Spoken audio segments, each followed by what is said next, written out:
आंगनबाड़ी सेविका सहायिका मिनी बहनों, आज के इस वीडियो में आप सभी का स्वागत है। अगर वीडियो पसंद आए तो लाइक करना और जो भाई बहन चैनल से पहले ना जुड़े हों वो चैनल को भी सब्सक्राइब कर लेना और अपनी बहनों को भी चैनल से जोड़ने का प्रयास करना। तो बढ़ते हैं जानकारी की तरफ। सबसे पहले आज हम बात करने वाले हैं एक बहुत ही जरूरी मुद्दे पर।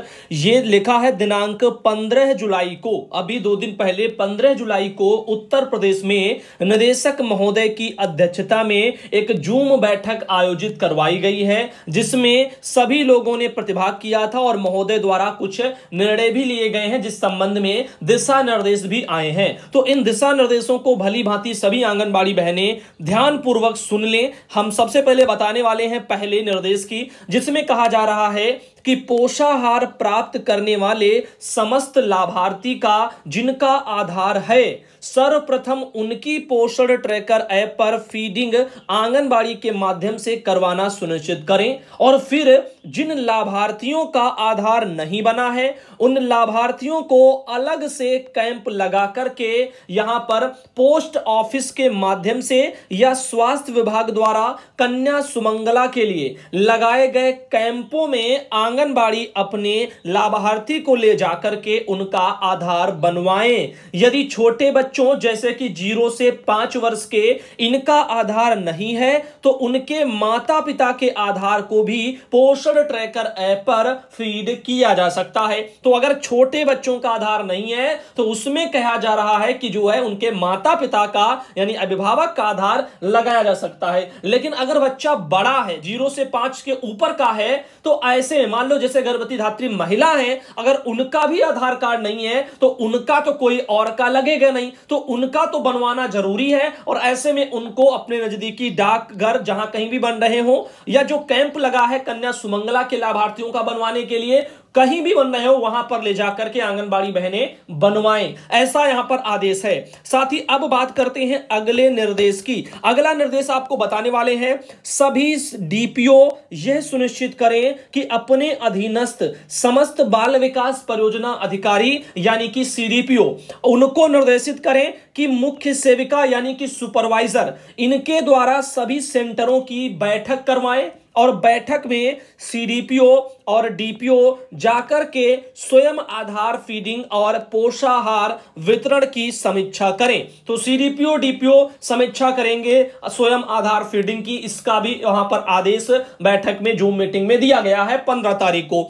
अब अगला यहां पर जो निर्देश है, समस्त डीपीओ अपने अधीनस्थ एक सीडीपीओ को मास्टर ट्रेनर के रूप में नामित करके उसकी सूचना निदेशालय को मेल करें ताकि मास्टर ट्रेनर के अन्य सीडीपीओ तथा मुख्य सेविका की वो वहां पर उनको ट्रेनिंग दे सकें। वहीं पर अगला पॉइंट है, 11 अगस्त से 17 अगस्त तक आजादी के अमृत महोत्सव के अंतर्गत मनाए जाने वाले तिरंगा कार्यक्रम में प्रत्येक आंगनबाड़ी केंद्र पर सीडीओ के द्वारा दिए गए लक्ष्य के सापेक्ष तिरंगा लगवाना तथा दिए गए समय सीमा में किन किन विभागीय कार्यक्रमों का आयोजन किया गया है उनका समीक्षा भी करें। साथ ही अगला पॉइंट है, एनआरसी में आंगनबाड़ी के माध्यम से कितने सैम बच्चों को संदर्भित कराया गया है उसकी समीक्षा स्वयं सीडीपीओ को तथा 15 दिन में एक बार डीपीओ को भी एनआरसी का विजिट करके इसकी समीक्षा करें।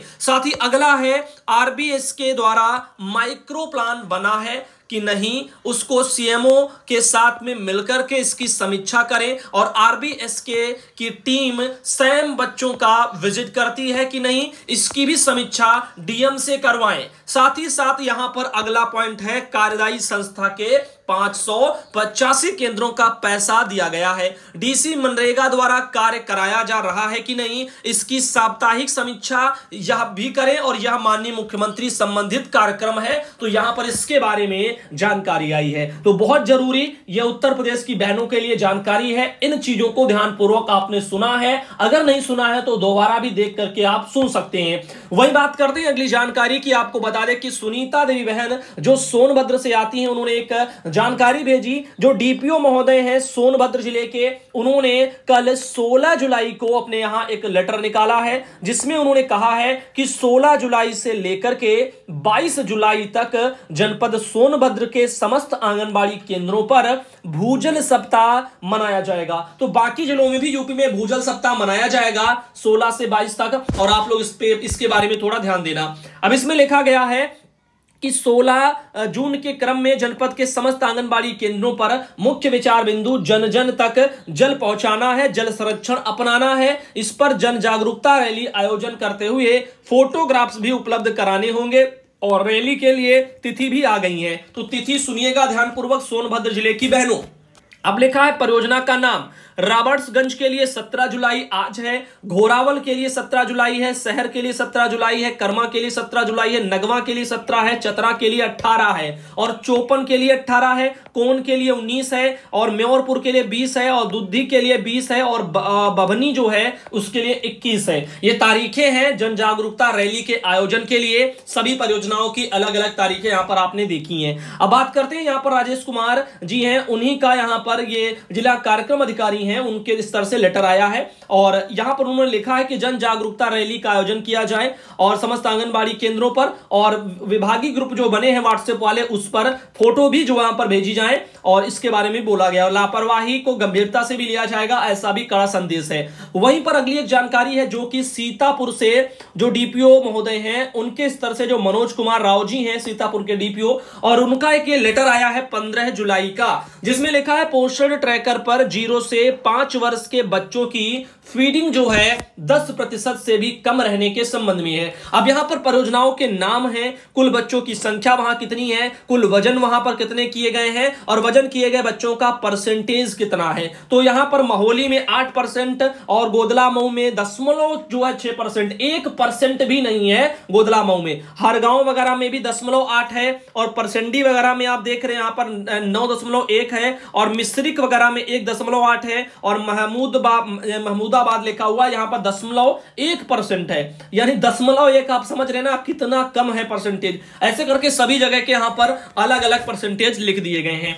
अब इनका यहां पर क्या कहना है कि 0 से 5 वर्ष के बच्चों का वजन लेकर पोषण ट्रैकर पर फीडिंग आंगनबाड़ी कार्यकर्ती के माध्यम से की जा रही है, जिसे त्वरित गति से कराए जाने के निर्देश हैं।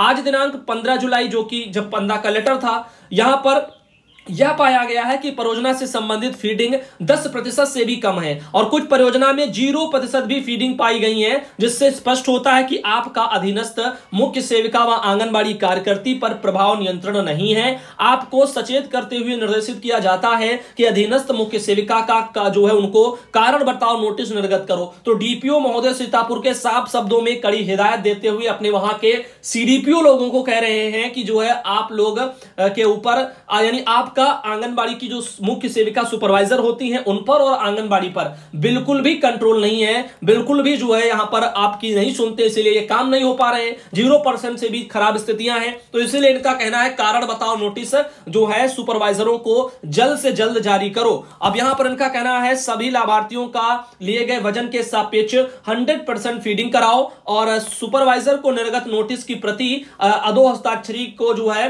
प्रष्ठांकित करते हुए भी उपलब्ध कराओ। लापरवाही बरतने वाली सुपरवाइजर और संबंधित आंगनबाड़ी, इनके विरुद्ध प्रभावी अग्रेतर कार्रवाई की जा सके। इसमें किसी भी प्रकार की शिथिलता क्षम्य नहीं होगी। साफ शब्दों में कड़ी हिदायत है, पोषण ट्रैकर में किसी भी प्रकार की समस्या है तो अपने बाल विकास परियोजना अधिकारी से संपर्क करें। तो आंगनबाड़ी बहनों सीतापुर की अगर आपको दिक्कत है तो अपने सीडीपीओ से संपर्क कर लो। साफ शब्दों में यहां पर डीपीओ महोदय ने कहा है किसी को भी दिक्कत है और सुपरवाइजरों को है तो वो भी वहीं से जो है यहां पर समस्या का समाधान करें। वहीं पर जिला कार्यक्रम अधिकारी जो बलिया जिले के हैं, उन्होंने 15 जुलाई को अपने यहां एक ये लेटर निकाला है। दरअसल केएम पांडे जी हैं बलिया के डीपीओ, और उन्होंने अपने वहां सीडीपीओ और सुपरवाइजरों को यह लेटर भेजा है बलिया में, जिसमें लिखा है पोषण ट्रैकर पर लाभार्थियों के सत्यापन के संबंध में है।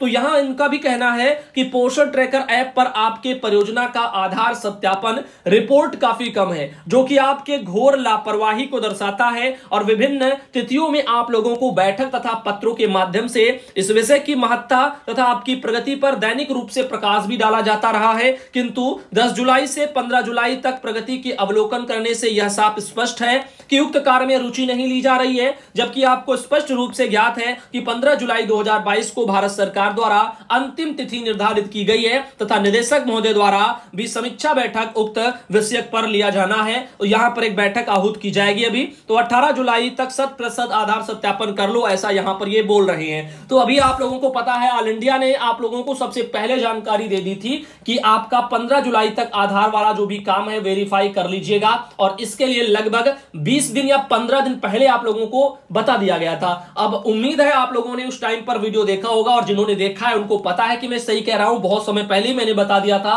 अब तक अगर कोई बनवाना भी चाहता तब भी इधर उधर जहां आधार बनते हैं वहां से भी बन जाते। अब इधर बात करते हैं आधार वेरीफाई रिपोर्ट के बारे में। तो 15 जुलाई का ये वहां उन जिले का ये पूरा स्टेटस है, कौन कौन सी परियोजनाओं में कितना कितना जो है क्या क्या फीडिंग वीडिंग हुआ है 15 जुलाई वगैरह तक, ये सब चीजें हैं। 10 जुलाई, ये 15 जुलाई, और ये अभी टोटल प्रोग्रेस है, ये आप यहाँ पे देख पा रहे हैं। तो इस तरह से एक मैटर हमारे पास आया, इसको भेजा था मायादेवी बहन जो बलिया से आती हैं। और अब बात करते हैं बिजनौर से एक लेटर हमारे पास है उप जिला मजिस्ट्रेट का, और यहाँ पर ये 25 जून को दरअसल निकला था। देखते इसमें क्या है, जिलाधिकारी बिजनौर को उन्होंने भेजा था। अब इसमें उन्होंने कहा है कि आप देख सकते हैं कि समय सीमा विस्तारित नगर पालिका परिषद बिजनौर में निर्वाचन के प्रयोजनार्थ पिछड़े वर्गों के व्यक्तियों की संख्या का अवधारण किए जाने हेतु यहां पर रैपिड सर्वे का कार्य निर्धारित है, और इसके अनुसार निर्धारित प्रारूप पर सूचना उपलब्ध कराने के निर्देश यहां पर दिए गए हैं। तो यहां पर दरअसल पिछड़े वर्गों के व्यक्तियों की संख्या व अवधारणा किए जाने के लिए यहां पर एक रैपिड सर्वे कराया जाएगा। इसके बारे में पर्यवेक्षकों की ड्यूटी व उनके नाम वाम सब दिए गए हैं।